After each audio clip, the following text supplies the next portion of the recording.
اتفضل خش اتفضل. مساء الخير. مساء النور. انت قالت لي ان انت عايزني. عايز ايه؟ طيب بس تعالى اقعد الاول ونبقى نتكلم. اقعد اشرب حاجه الاول وبعدين نتكلم. يا عم مجدي، يرضيك اللي بتعمله مراتك ده؟ كل يوم والتاني عماله نكلمها وتقعد تزعق وتشيل وتتهابد ومش طايقانا في البيت ولا طايق العيال داخلين ولا طالعين. وبعدين يا عم احنا سيبنا لكم البيت ومشينا وربنا كرمنا ورحنا خدنا بيت بره، بس دلوقتي دي شقه عايزين نأجرها ونستفيد بيها. احنا هنسيبها كده شقه ثمنها 200,000 جنيه نسيبها لكم كده؟ الكلام ده مش هينفع يا باشا. انت مالكش دعوه بمراتي، انت عايز تقعد حضرتك في الشقه اقعد، لكن تقول لي هأجرها الكلام ده مش هينفع. مفيش حد هيتأجر ويخش بيت عندي عشان تبقى عارف، مفيش حد غريب هيخش البيت. انا قلت لك وسمعتك عشان تبقى عارف تقعدش توجع في قلبنا كل يوم. انا يا اخويا ما انت عارف ان احنا الشقه دي خساره ان هي تقعد، وبعدين انا هأجرها لحد كويس. انت فكرك انا هجيب لك حد وحش؟ ده انا هجيب لك، انا قدام واحد غلبان هجيبهولك، الراجل لا بيتكلم ولا بيعمل حاجه، هو وعياله هيقعد معاكم وهتبقوا كويسين وكأن انا اللي ساكت. انا قلت لك مفيش حد هيخش البيت، ولا هيخش البيت هموته عشان تبقى عارف. تقعد تقول لي غلبان ومش غلبان، الكلام ده مش هيحصل، وعلى جثتي حد يخش البيت. انا نبهتك اهو في قلب بيتك عشان تبقى عارف. خلاص يابا انا هتصل بابوك لان انت كده الوضع مش نافع. حيت ما انت نشف لي دماغك ومش عايز تدخل حد، خلاص انا كده بقى هتصل بابوك واشوف، لان انا هو صاحب البيت وهو اللي باسمه البيت يشوف حل في الموضوع ده. يا باشا اتصل باللي عايز تتصل بيه، ما يهمنيش. اتصل بابوك، تتصل بعمك بخالك، اللي عايز تعمله اعمله. انا قلت لك ونبهتك وما على في خيلك اركبه. انا ماشي. الو، مساء الخير يابا، عامل ايه؟ مساء النور يا ولدي، انت عامل ايه وعيالك عاملين ايه؟ كويسين؟ كويسين يابا بيسلموا عليك. بس انا معلش كان في حاجه كده كنت عايزك فيها. قول يا ولد انا سامع، قول. عايز ايه؟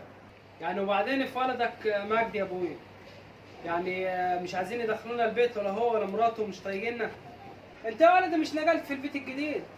امال مالك ومالهم؟ ايه الحكايه تاني؟ ما صدقنا قلنا الامور هديت وراح بيته واختصر. في ايه تاني بس؟ ايوه يابا انا سبت البيت ومشيت ونقلت في البيت الجديد، بس حضرتك الشقه بتاعتي، يعني انا الشقه بتاعتي اسيبها ما استفادش من وراها؟ ده يرضي مين؟ شقه ثمنها 250,000 جنيه اسيبها كده ما استفادش من وراها بحاجه؟ يا اخي ده حته يبقى حرام. ده يرضيك انت؟ اما تقدرها يا ولدي. ايه المشكله يعني ان انت تقدرها؟ قدرها فيهاش حاجه يعني تستفاد من وراها. قلت لك ابويا مراته مش راضيه وعامله مشاكل وشتمتنا وبهدلتنا وهو مش راضي، وجبته عندي في البيت وقعدت اتكلم معاه لما في خيلك اركبه وخد بعضه ومشي. ده يرضيك انت؟ يعني انا دلوقتي اروح لمين؟ مش انت ابونا انت اللي باسمك البيت وتشوف لنا حل في الموضوع ده؟ ما الكلام ده ما ينفعش وما يرضيكش. يا عم انا تعبت حرام عليكم يا اخي، يعني البنات اللي معايا دي اوديها فين؟ يعني مش اجارها تستفاد بيها العيال دي بكره وبعده؟ يعني مش ده حرام؟ خلاص شوفوا لنا حل يا عم في البيت ده، الوضع ده كده مش نافع. طب وبعدين يا ولدي ايه الحل دلوقتي؟ طيب الواحد احتار ما عرفش يعني، لا عارف يزعلك ولا يزعله. ايه الحل دلوقتي؟ يعني انا يا ابويا بذمتك بكلمك عشان اقول لك شوف لي حل، تقول لي انت ايه الحل؟ يعني انا مش فاهم مين اللي يحل دلوقتي. يا عم انا لو باسم البيت هتصرف، البيت باسمك انت. ما لو باسم انا هتصرف على فكره، والبيت باسمك انت. انت اللي تشوف لنا حل في البيت، انت تدي اللي تديه، فمش هينفع. انت تتصرف وتشوف لنا حل. الله يبارك لك عشان ما نمسكوش في بعض وعيب الناس تتفرج علينا. خلاص حت زعلانين يا ولد مع بعض، احنا نبيعوه البيت ونريح الموضوع ده كله. كل واحد ياخد اللي ليه ونريح دماغه. انا اقعد كل يوم قالت وعادت وانت زعلان وده زعلان، ده ما عارفش انا راضي مين فيكم، انت ولدي وهو ولد. بس خلاص كده احنا نشوف حل نبيعوه، نشوف حد يجي يشتريه يا عم ونفصلوه زي ما يجي. انت ليك قرشين خدهم وهو ليه قرشين ياخدهم. يا ابويا انا ما عنديش مانع، انت عايز تبيع البيت بيعه، انا ليا ثمن الشقه هاخدها. انا هاخد ثمن الشقه يا عم واشتري في حته ثانيه، اشتري انا شقه لعيالي، اشتري شقه ونقعد فيها نأجرها براحتنا، ولا وجع القلب بتاع ابنك ومراته ده مش هينفع. خلاص انت توكل على الله وبيع البيت، ولا ليا ثمن الشقه انا كده هاخده عشان تبقى عارف وعامل حسابك، عشان ما نقعدش نوش انا وعيالك. الله يبارك لك. بس خلي بالك يا معلم، البيت عشان تبقى عارف لو بعناه انا هاخد 100,000 قبل ما نمضي، عشان تبقى عامل حسابك، عشان ما تجيش تقول ابويا ما قاليش. انا نبهتك من اولها. 100,000 100,000 جنيه اللي تاخدها بتاعتي دي. انت مش ابويا قايل ان البيت ده بتاعكم انتوا الاثنين انت واخوك، وقلت ان البيت ده هيتقسم عليكم انتوا الاثنين؟ امال دلوقتي انت حضرتك بتقول تاخد 100؟ تاخد 100 ازاي؟ طب تاخدها من مين ال 100؟ انا قلت لك اللي عندي، عشان لو ما خدتش ال 100,000 مش هبيع البيت بس. مطرح ما عايز تروح روح، ياكش تموتوا بعض. انا اعمل لكم ايه انا؟ طب يا ابويا ما انت عارف ان انا حتى لو انا وافقت وقلت لك ماشي هديك انا ال 50، هو مش هيرضى يديك.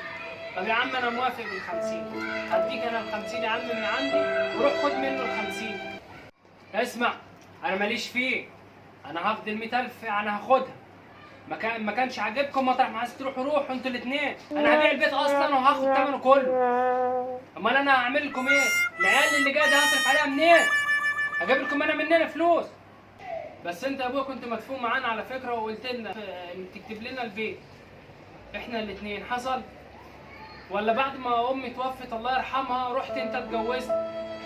طب انت دلوقتي اتجوزت دافع لها 100,000 جنيه كاتبهم لها في ورقه مش عارف ولا حطيتهم لها في البنك، وبعدين رحت جبت لها ب 70,000 جنيه ده، عايز تاخد لها كمان 100 تاني وتديهم لها؟ يا اخي ده حرام، حتى يبقى ظلم. طب البنات دي مش حرام تاخد حاجه وتديه لواحده تانيه غريبه لسه جايه؟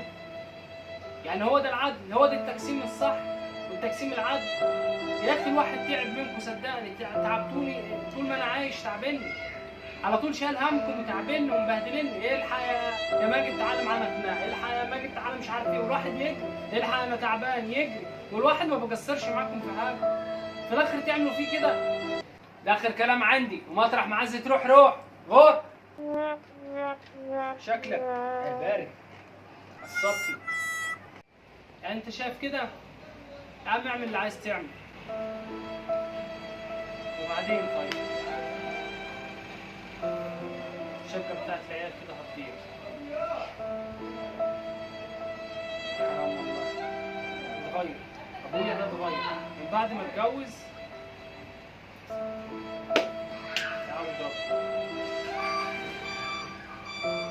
يعود ربنا صدقني.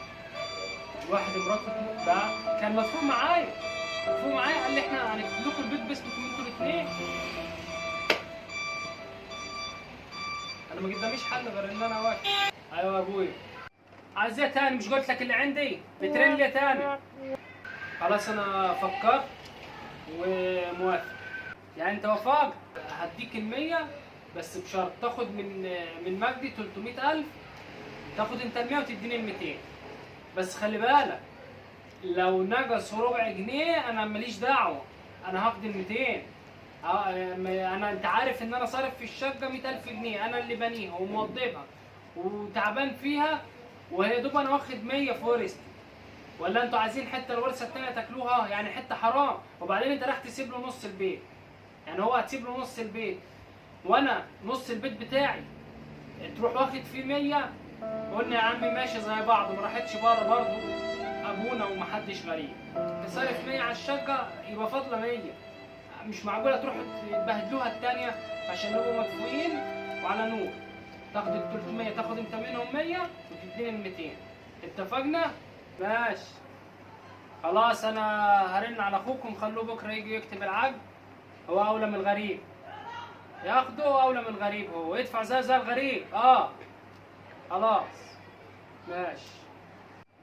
افرح يا بنت، جاي لنا بكره 100,000 جاي من الهوا. كان ولاد الكلب هياخدوا البيت، كانوا هياخدوه ما ادوناش فلوس. بس يلا عملنا مصلحه، طلعنا ب 100,000 جنيه من ورا. ما انا العيال اللي جايه دي تصرف عليها منين يا بنت الكلب؟ ودهم لك في البنك تستفيدي بيهم. العيال ولاد الكلب دول مش بكره وبعده مش هينفعوك، ومحدش هيسال فيك عشان تبقى عارف. فانا عشان كده عايز أأمن لك مستقبل.